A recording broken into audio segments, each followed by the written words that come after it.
Bonjour et bienvenue à La Parole au temps de Noël. Mon nom est Paul-André Durocher, je suis l'archevêque de Gatineau et cette petite vidéo, cette petite capsule s'insère dans une série de réflexions sur les textes bibliques que nous propose la liturgie de la messe durant ce temps de Noël.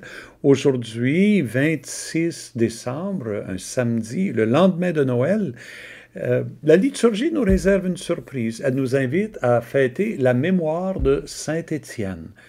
Qui est Saint Étienne et pourquoi mérite-t-il qu'on le fête, lui, le jour après Noël? Saint Étienne, on le rencontre dans les Actes des Apôtres, le livre que Saint Luc a écrit pour raconter la naissance de la jeune Église.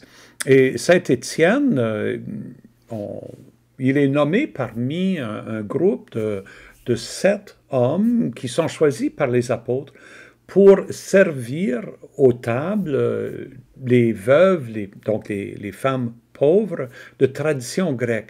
Étienne, c'est un nom de tradition grecque, et il y avait à Jérusalem des Juifs de tradition grecque, donc des Juifs qui vivaient ailleurs dans l'Empire romain, qui avaient décidé de venir s'établir à Jérusalem. Mais souvent, ils parlaient grec entre eux, ils vivaient de cette culture grecque qui était la leur. Alors, Étienne est probablement un de ceux-là. Il est choisi comme serviteur, il reçoit ce titre de diacre, qui veut dire littéralement servant ou même esclave. Mais il se limite pas à ça. Étienne, rapidement, va devenir un prédicateur de la parole, un peu comme les apôtres. Et de fait, Luc le présente comme ayant presque le rang d'un apôtre dans cette jeune Église-là. On suit le texte de la première lecture. Aujourd'hui, on commence Acte 6, les versets 8 et 10, et ensuite on sautera aux versets 54 et 60. Mais au verset 8 et 10, qu'est-ce qu'on raconte? En ces jours-là, Étienne, rempli de la grâce et de la puissance de Dieu, accomplissait parmi les peuples des prodiges et des signes éclatants. Vous voyez, ici, il est vraiment... Luc le présente comme pratiquement l'équivalent des apôtres, parce que les apôtres, c'est eux qui étaient pleins de la grâce et de la puissance de Dieu et qui manifestaient des prodiges et des signes éclatants, des miracles au cœur du peuple pour, on pourrait dire, donner de la crédibilité à leurs paroles. Et Étienne est en train de faire ça. Intervinrent alors certains gens de la synagogue, dite des affranchis, ainsi que des Cyrénéens et des Alexandrins, et aussi des gens originaires de Cilicie et de la province d'Asie.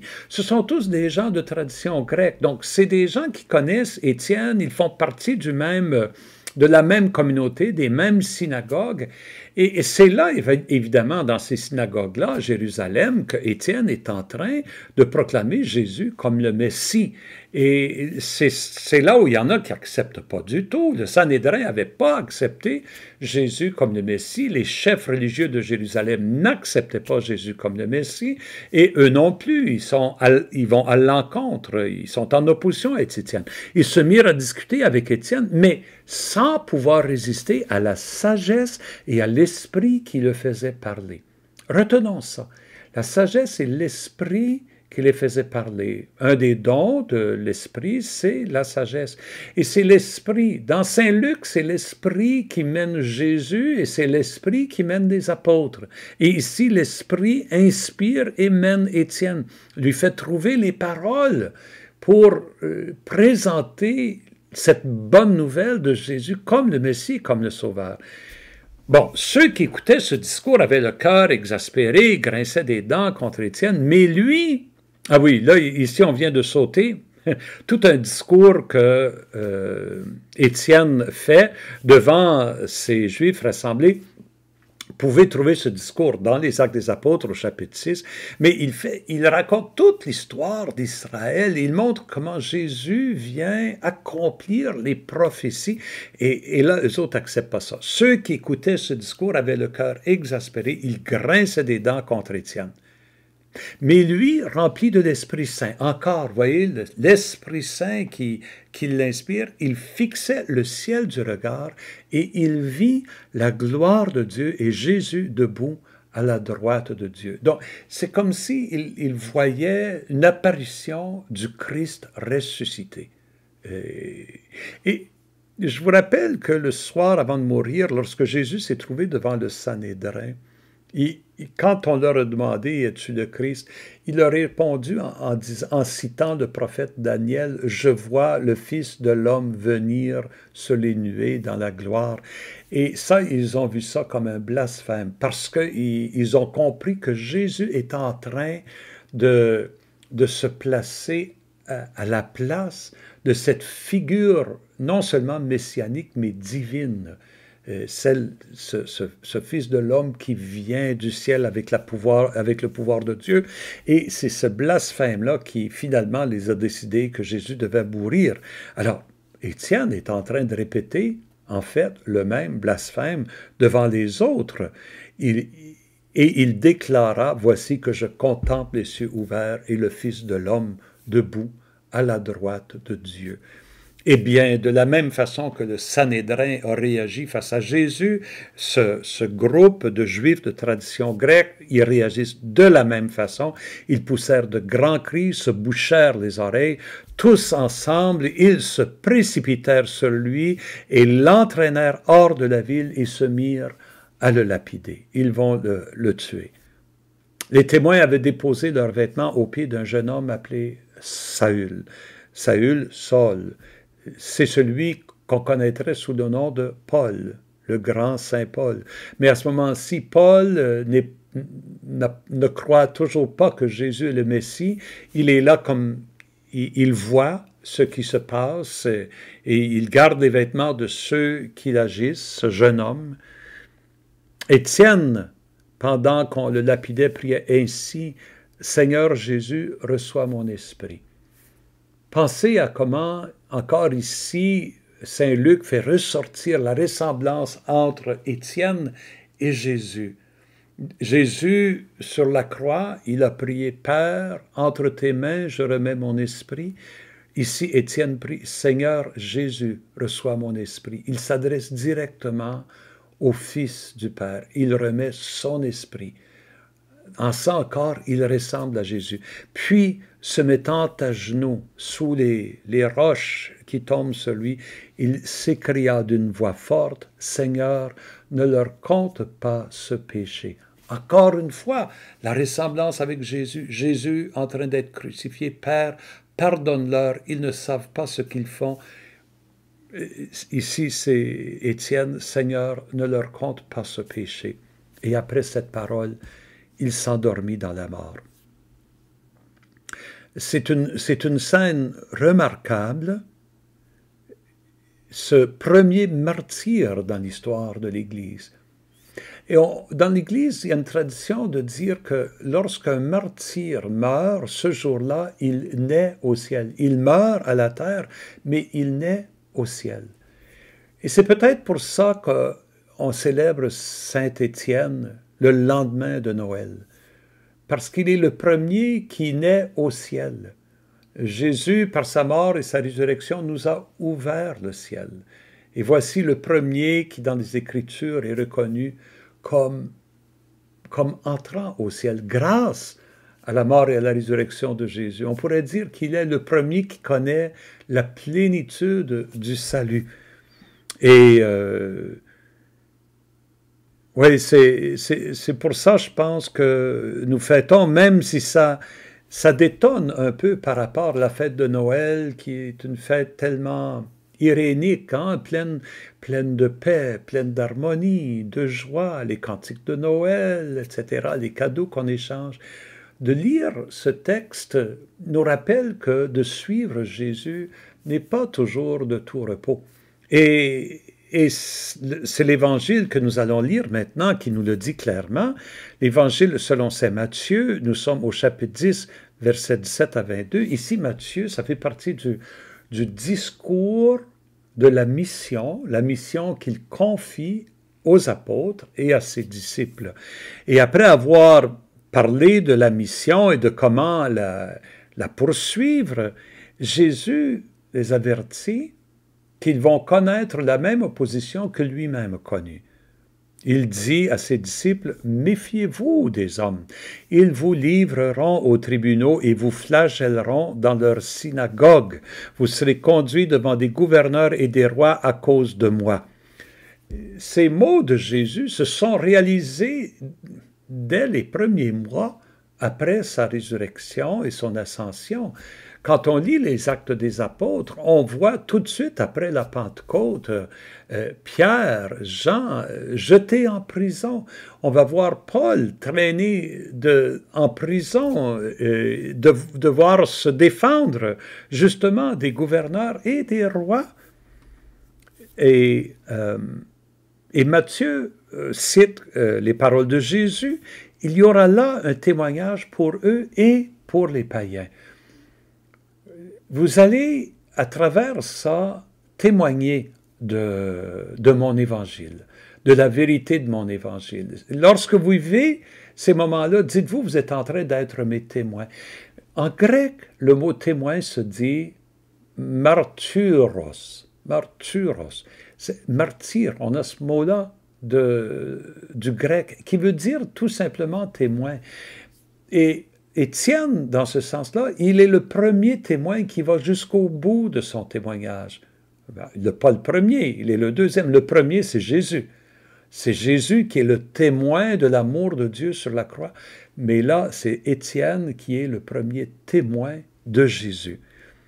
Vous serez, Et quand on vous livrera, ne vous inquiétez pas de savoir ce que vous aurez à dire, ni comment vous le direz. Ce que vous aurez à dire vous sera donné à cette heure-là. Ce n'est pas vous qui parlerez, c'est l'Esprit de votre Père qui parlera en vous. L'Esprit va vous inspirer. L'Esprit. Et c'est cet Esprit-là qui inspire Étienne.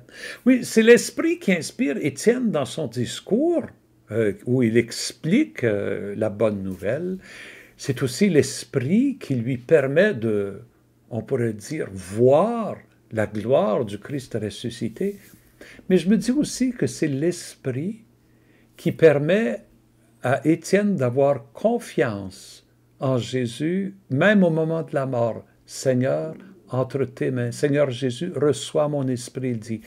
Et c'est l'Esprit qui est capable de donner à Étienne la grâce de pardonner à ceux qui sont en train de le tuer.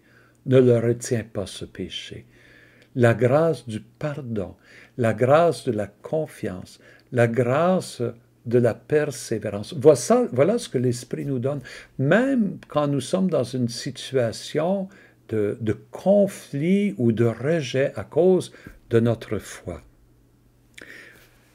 Jésus continue, le frère livrera son frère à la mort et le père son enfant. Les enfants se dresseront contre leurs parents et leur feront mettre à mort. Vous serez détestés de tous à cause de mon nom. Bon. Moi, évidemment, je n'ai pas été menacé de mort. J'imagine que vous non plus. Mais j'ai eu dans ma vie des moments donnés où j'ai essuyé le rejet des mots pénible à entendre à cause de ma foi. Je me souviens en particulier quand j'étais étudiant à l'université que la nouvelle circulait que j'avais décidé de quitter la musique pour m'orienter vers la prêtrise.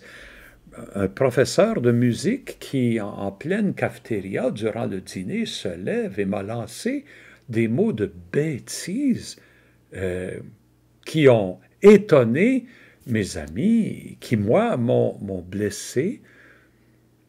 Est-ce que l'Esprit m'a inspiré le silence que je devais garder à ce moment-là? Peut-être. Je me suis dit, c'est pas le moment d'y répondre. Il ne comprendra pas. J'ai tout simplement gardé silence.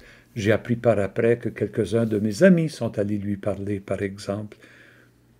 Oui, je pense que d'être disciple de Jésus, ça veut dire être prêt à vivre ces expériences-là. Certainement des moments d'incompréhension, même par nos enfants qui ne saisissent pas notre foi. Nous, on peut être déçus qu'ils ne suivent pas nos traces, mais eux, ils ne comprennent pas nos traces, ils ne les saisissent pas. Et ils ne seront pas méchants habituellement, mais leur indifférence peut nous blesser. Et c'est là où l'Esprit peut nous inspirer. Et devant eux, notre façon de vivre cela devient un témoignage pour eux, pour nos enfants, pour nos frères et nos sœurs, pour nos voisins. Nous sommes appelés à être des témoins, même dans ces situations difficiles-là. Et Jésus conclut en disant, celui qui aura persévéré jusqu'à la fin, celui-là sera sauvé. Le salut, je vous le rappelle, c'est quoi? C'est de vivre dans la liberté qui vient de l'Esprit, une liberté qui est source de joie et source de plénitude de vie. Et Jésus nous dit, si on est capable de persévérer même dans ces situations-là, de conflit, de rejet, l'Esprit nous rend libres, l'Esprit nous rend joyeux. Je me dis que, bon, là, je m'imagine des choses, mais j'aime penser que Saint Paul, là, sa conversion, elle doit quelque chose au témoignage d'Étienne. L'Écriture ne le dit pas. L'Écriture dit qu'il a été converti quand il a eu une apparition de Jésus. Mais est-ce qu'il y a quelque chose qui l'a préparé à cette apparition-là?